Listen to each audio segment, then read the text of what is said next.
आइए आइए, गर्मा गर्म कड़क चाय पीजिए। एक बार मेरी चाय का स्वाद चख लीजिए, फिर कभी नहीं भूल पाएंगे। रमेश की स्वादिष्ट मसाला चाय। रमेश अपनी छोटी सी दुकान पर बस से उतरे यात्रियों को आवाज लगाकर बुला रहा था। रमेश की दुकान छोटी थी, लेकिन उसकी चाय के स्वाद में कोई कमी नहीं थी। वो बहुत मेहनती और ईमानदार इंसान था। वहीं बस स्टैंड के पास मदन लाल की बड़ी और आकर्षक चाय पकौड़ों की दुकान थी, जिस कारण रमेश की दुकान पर बहुत कम ग्राहक आते थे। ज्यादातर यात्री मदन लाल की दुकान पर जाकर बैठते थे और वहीं बारिश का आनंद लेते थे।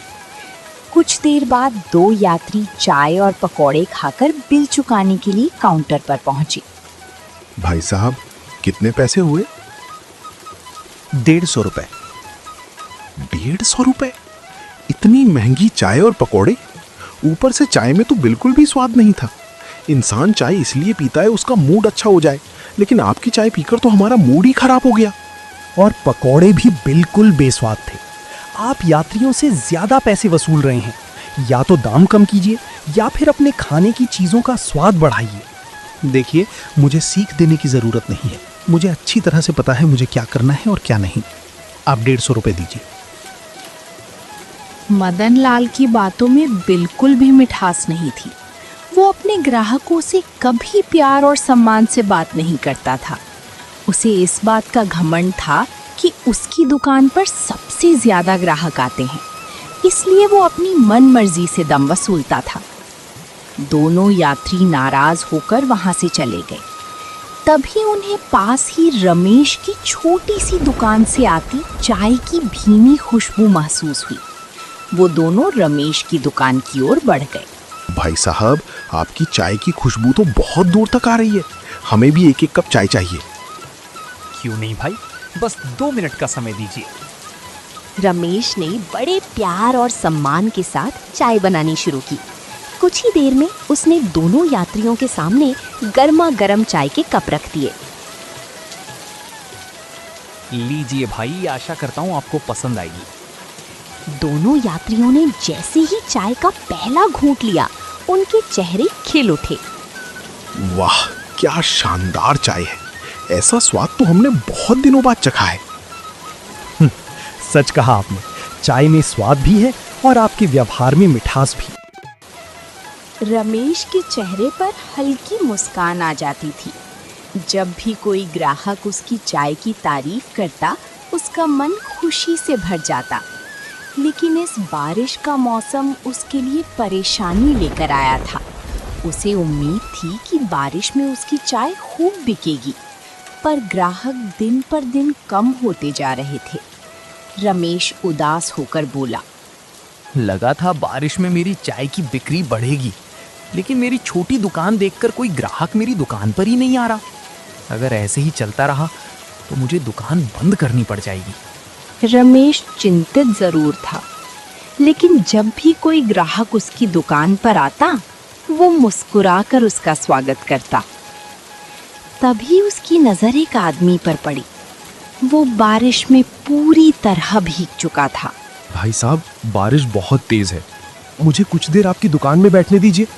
बारिश रुकती ही मैं चला जाऊंगा। नहीं, तुम्हारे कपड़े गीले हैं, मेरी दुकान गंदी हो जाएगी। मुझे ठंड लग रही है, बस थोड़ी देर बैठने दीजिए। अगर कुछ खरीदना नहीं है तो यहाँ मत खड़े रहो।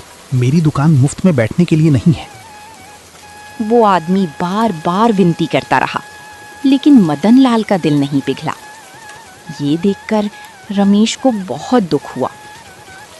कैसा समय आ गया है, इंसान इंसान की मदद करने से कतराता है।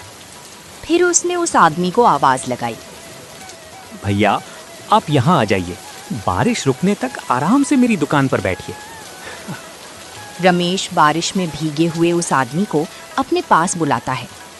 उसकी दुकान छोटी थी, लेकिन फिर भी उस बेसहारा आदमी को बैठने के लिए जगह देता है। अरे भैया, जब घर से बाहर निकले थे तो छतरी लेकर निकलते। मॉनसून शुरू हो चुका है, कब बारिश शुरू हो जाए कुछ पता नहीं चलता। हाँ, तुम ठीक कह रहे हो। लेकिन मेरे पास तो रहने के लिए छत भी नहीं है। काफ़ी समय से बेरोजगार घूम रहा हूँ। आज काम की तलाश में निकला था पर काम तो मिला नहीं। ऊपर से बीच रास्ते में बारिश में फंस गया। आपको तो बहुत ठंड लग रही है। मैं अभी आपके लिए गर्मा गर्म अदरक वाली चाय बनाता हूँ। सारी ठंड छूमंतर हो जाएगी। मैंने अभी बताया कि मैं बेरोजगार हूँ, काम की तलाश में भटक रहा हूँ। मेरे पास एक भी पैसा नहीं है। अरे पैसों की चिंता छोड़िए, इंसानियत भी कोई चीज़ होती है। ये लीजिए चाय पीजिए। वैसे आपने अपना नाम नहीं बताया। मेरा नाम विक्रम है। आपसे मिलकर बहुत खुशी हुई। आप जैसे ईमानदार और नेक दिल लोग आजकल बहुत कम मिलते हैं। पहले मैं शहर के एक छोटे होटल में काम करता था। लोग मेरे हाथ के पकोड़े बहुत पसंद करते थे, लेकिन होटल बंद हो गया और उसके बाद काम की तलाश में भटक रहा हूँ। रमेश और विक्रम काफी देर तक बातें करते रहे। विक्रम बारिश के रुकने का इंतजार कर रहा था, लेकिन बारिश मानो आज थमने का नाम ही नहीं ले रही थी।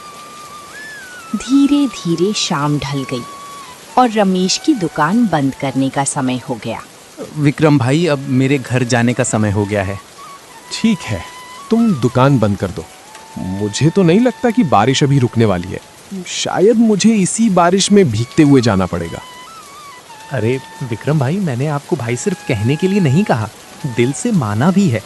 आज रात आप मेरे घर पे ही रुक सकते हैं। रमेश की ये बातें सुनकर विक्रम का दिल भर आया। वो रमेश की सादगी, इंसानियत और नेक दिली से बहुत प्रभावित हुआ। इसके बाद रमेश ने अपनी दुकान बंद की और विक्रम को अपने साथ घर ले गया। घर पहुंचकर दोनों ने साथ बैठकर खाना खाया। खाना खाते समय विक्रम कुछ सोचते हुए रमेश से बोला, रमेश भैया, मुझे एक बात समझ नहीं आई। कौन सी बात समझ नहीं आई विक्रम भाई? आप अपनी दुकान पर सिर्फ चाय बेचते हैं। आपको चाय के साथ गर्मा गर्म चटपटे पकौड़े भी बेचने चाहिए। आपकी चाय इतनी स्वादिष्ट है कि उसके साथ पकौड़े भी मिले तो आपकी आमदनी कई गुना बढ़ सकती है। विक्रम भाई, आपकी बात तो सही है, लेकिन मेरे घर के हालात भी तो आप जानते हैं। पकौड़े बनाने के लिए बेसन, मसाले, आलू, प्याज और दूसरे सामान की ज़रूरत पड़ेगी। ये सब लाने के लिए पैसे कहाँ से आएंगे? एक बार हिम्मत करके देखिए, सब इंतजाम हो जाएगा। बारिश का मौसम है। मैंने देखा है कि लोग मदन लाल के पकौड़े बड़े चाव से खाते हैं, जबकि उनकी खुशबू से ही पता चल जाता है कि स्वाद खास नहीं होगा। ठीक है, मैं कोशिश करता हूँ। मुखिया जी से कुछ पैसे उधार ले लूँगा, लेकिन इसमें तुम्हें मेरा साथ देना होगा। अरे ये भी कोई पूछने की बात है? एक बेरोजगार आदमी को इससे बड़ी खुशी और क्या मिलेगी? विक्रम की बात सुनकर रमेश हल्के से मुस्कुरा दिया। अगली सुबह विक्रम के लिए नई उम्मीद लेकर आई। दुकान खोलने से पहले रमेश गांव के मुखिया के घर पहुंचा। अरे रमेश, सुबह सुबह कैसे आना हुआ? मुखिया जी, मुझे कुछ पैसों की ज़रूरत है।